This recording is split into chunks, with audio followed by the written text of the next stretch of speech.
کہ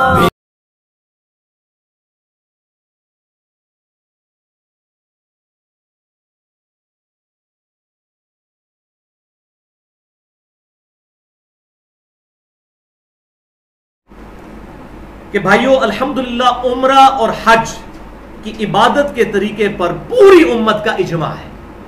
99.9% چیزوں پر پوری امت کا اجماع ہے.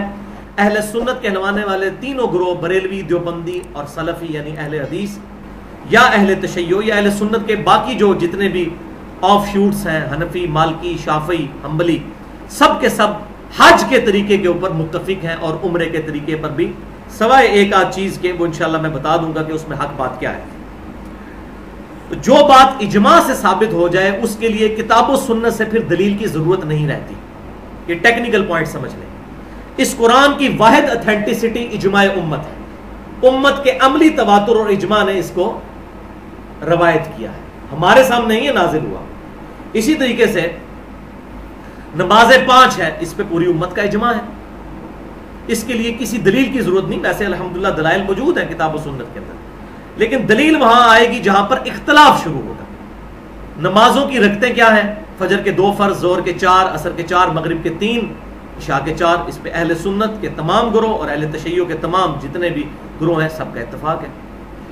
تو اجماع کی وجہ سے حج اور عمرے کے طریقے کو بیان کرنے میں بڑی آسانی ہو جاتی ہے. اجماع پہ میں نے ٹیکنیکل گفتگو کی ہے 40 منٹ کی. اجماع کی حجیت اور اس کی 17 مثالیں اہل سنت پاک.com پر مسئلہ نمبر 31 کے نام سے. علمی پوائنٹ نمبر 2، جہاں تک قرآن و سنت سے دلائل کا تعلق ہے تو الحمدللہ حج اور عمرے سے ریلیٹڈ ہر چیز موجود ہے. لیکن اگر ایک ایک چیز کے ساتھ میں مکمل ریفرنس دیتا جاؤں ایک ایک سٹیپ پہ تو کم از کم 10 گھنٹے چاہیے. تو میں اپنی طبیعت کے اوپر جبر کرتے ہوئے ان جنرل ریفرنسز شروع میں ہی دے دیتا ہوں، ورنہ تو میں کوئی بات ایک جملہ بھی ریفرنس کے بغیر نہیں بولتا. لیکن میں شروع میں ہی ریفرنسز دے دیتا ہوں کہ انہی ریفرنسز کے ساتھ یہ تمام کی تمام چیزیں میں بیان کر رہا ہوں.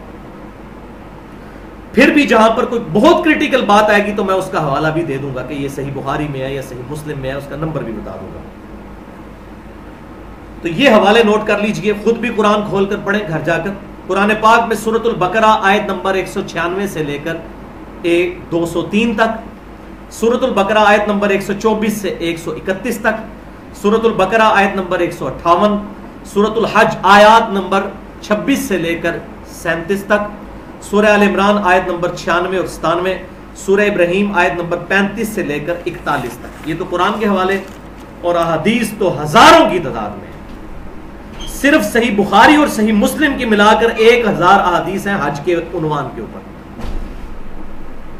صحیح بخاری میں انٹرنیشنل نمبرنگ کے حصے میں 1513 سے لے کر 1888 تک ٹوٹل 376 احادیث حج کے ٹاپک میں، اور صحیح مسلم میں انٹرنیشنل نمبرنگ کے مطابق 2791 سے لے کر 3397 تک 607 احادیث حج کے ٹاپک پہ ہیں. تو بخاری اور مسلم کی ملا کر 1000 احادیث حج کے ٹاپک پہ بنتی ہیں. اب وہ 1000 حدیثیں یہاں ڈسکس کی جائیں تو آپ خود ہی اندازہ لگا لیں کہ کتنا ٹائم لگے گا. لیکن ایک حدیث میں ضرور کہوں گا جو بخاری میں بھی ہے اور مسلم میں بھی، وہ آپ ضرور پڑھیں. اور صحیح مسلم میں تو بڑی ڈیٹیل کے ساتھ وہ حدیث ہے کتاب الحج چیپٹر میں انٹرنیشنل نمبرنگ کے مطابق 2950 نمبر حدیث.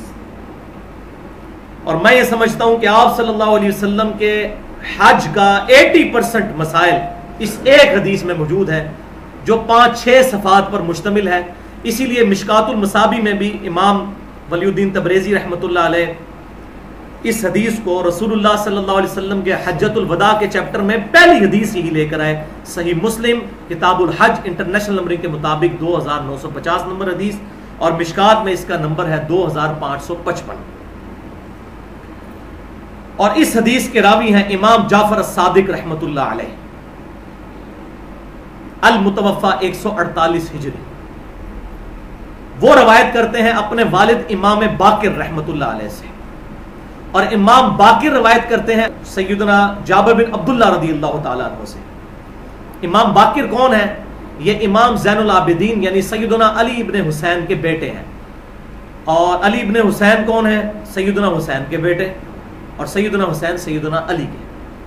تو یہ پوری چین جو ہے اہل بیت کی ہے. تو امام جعفر نے روایت کیا ہے صحیح مسلم میں اپنے والد امام باقر سے. امام باقر کہتے ہیں کہ میں ایک دن جابر بن عبداللہ کے پاس گیا. وہ بوڑھے ہو چکے تھے, کافی ان کی عمر تھی, اور نبی صلی اللہ علیہ وسلم کے بعد 63 سال تک تقریباً زندہ رہے ہیں, 74 ہجری میں فوت ہوئے.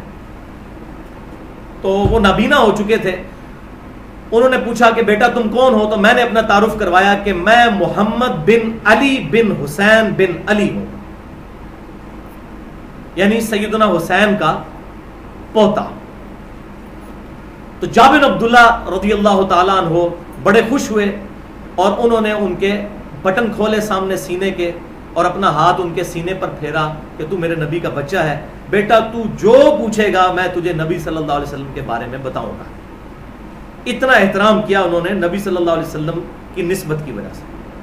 تو پھر امام باقر رحمۃ اللہ علیہ نے ان سے پوچھا کہ بتائیے کہ آپ نے رسول اللہ صلی اللہ علیہ وسلم کے ساتھ حج کیا ہے, تو حج آپ صلی اللہ علیہ وسلم نے کیسے کیا؟ پھر وہ شروع ہوئے ہیں اور ٹینیس ڈیٹیل تک ایک ایک بات بیان کی ہے. اور یہ بھی حیران کن بات ہے کہ 50% سے زیادہ احادیث حج کے چیپٹر میں جابر بن عبداللہ سے ملتی ہیں.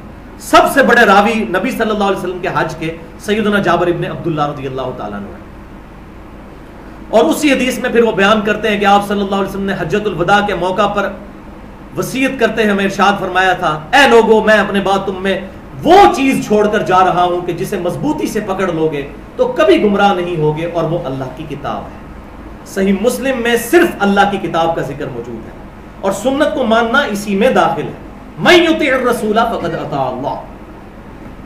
پھر اسی حدیث میں آگے آتا ہے کہ سیدنا علی رضی اللہ تعالیٰ عنہ یمن سے 100 اونٹ لے کر آئے, جن میں سے 63 اونٹ نبی صلی اللہ علیہ وسلم نے اپنے مبارک ہاتھوں سے ذبح کیے, اور باقی 37 جو اونٹ ہیں وہ سیدنا علی کی ڈیوٹی لگائی تو انہوں نے پھر ان کو قربان کیا. یعنی 63, آپ صلی اللہ علیہ وسلم کی عمر مبارک بھی 63 سال ہو چکی تھی, تو آپ نے 63 اونٹ قربان کیے اپنی طرف سے. اور پھر جابر بن عبداللہ اس حدیث کا اینڈ کرتے ہیں اس بات پہ کہ پھر جب 100 کے 100 اونٹ قربان ہو گئے تو نبی صلی اللہ علیہ وسلم نے حکم دیا کہ ہر اونٹ میں سے ایک بوٹی لے کر ایک دیگ بنائی جائے 100 بوٹیوں کی. اور جب وہ دیگ پک کر تیار ہو گئی تو جابر بن عبداللہ کہتے ہیں کہ پھر ان دونوں نے بیٹھ کر اس کو کھایا, یعنی نبی صلی اللہ علیہ وسلم نے اور مولا علی رضی اللہ تعالیٰ عنہ نے. مولا کا مطلب دلی محبوب, جو کہ صحیح حدیث ہے جامعہ ترمذی میں حدیث متواترہ, من کنت مولاہ فہذا علی مولا, جو مجھ سے دلی محبت رکھتا ہے پھر اس کا دلی محبوب سیدنا علی ہونے چاہیے. الحمدللہ. تو یہ حدیث ضرور پڑھیں, کتاب الحج 2950 صحیح مسلم کے اندر.